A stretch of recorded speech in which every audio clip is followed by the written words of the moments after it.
Hello guys, Mahalakshmi പുത്തൻ വിശേഷങ്ങളിലേക്ക് എല്ലാ കൂട്ടുകാർക്കും സ്വാഗതം. അങ്ങനെ നമ്മുടെ മഹാലക്ഷ്മിയിൽ നമ്മുടെ മാർക്കോയെ ഇറക്കാനുള്ള ശ്രമത്തിലാണ് നമ്മുടെ കണ്ണനും മഹാലക്ഷ്മിയും. അല്ലെ കൂട്ടുകാരെ, നിങ്ങൾ എല്ലാവരും കണ്ടു കാണും. ഇന്നത്തെ പ്രൊമോയിലും നമ്മുടെ കണ്ണൻ ഒരുപാട് പോലീസിനോട് ചോദിക്കുന്നുണ്ടെങ്കിലും പോലീസ് പറയുന്നുണ്ടില്ല, ഇത് ജാമ്യമില്ലാത്തൊരു കേസാണ് എന്ന് പറയുന്നുണ്ട്. ശേഷം നമ്മുടെ കണ്ണൻ അനന്തുവിന്റെ അടുത്ത് പോയി ചെന്നിട്ട് അനന്തുവിനോട് പറയുന്നുണ്ട്, എനിക്ക് എങ്ങനെയെങ്കിലും അവൻ ഇറക്കിയേ പറ്റൂ എന്ന് പറയുന്നുണ്ട്. പിന്നീട് നമ്മുടെ അനന്ത് വഴി ഒരു മികച്ച ഒരു വക്കീലിനെ കണ്ടെത്തുകയും എങ്ങനെയും നമ്മുടെ എന്താ പറയാ മാർക്കോനെ ജാമ്യത്തിൽ ഇറക്കുകയും ചെയ്യുന്ന ഒരു രംഗങ്ങൾ തന്നെയാട്ടോ കൂട്ടുകാരെ നമുക്ക് കാണുവാൻ സാധിക്കുന്നത്. ശേഷം നമ്മുടെ മാർക്കോ നമ്മുടെ കണ്ണനും മഹാലക്ഷ്മിക്കും ഒപ്പം കമലേശ്വരത്തേക്കാട്ടോ വരുന്നത്. ഇനി അവിടെ വരുമ്പോൾ എന്തൊക്കെ യുദ്ധങ്ങളാകും സംഭവിക്കാൻ പോകുന്നത് അല്ലെ?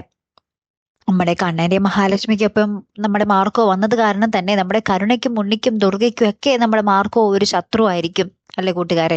അപ്പൊ എന്തായാലും കരുണ എന്തെങ്കിലും തർക്കുത്തരം പറയാനൊക്കെ വഴിയുണ്ട്. നമ്മുടെ മാർക്കോയായിട്ട് കരുണ ഒന്ന് അടക്കാൻ വഴിയുണ്ട്. അപ്പൊ മാർക്കോന്റെ കയ്യിൽ നിന്ന് നമ്മുടെ കരുണയ്ക്ക് തിരിച്ചു കിട്ടാനും സാധ്യതയുണ്ട് അല്ലെ കൂട്ടുകാരെ. അങ്ങനത്തെ കുറച്ച് നിമിഷങ്ങൾ തന്നെ ആയിരിക്കട്ടെ മഹാലക്ഷ്മിയിൽ ഇനി കാണുവാൻ സാധിക്കുന്നത്.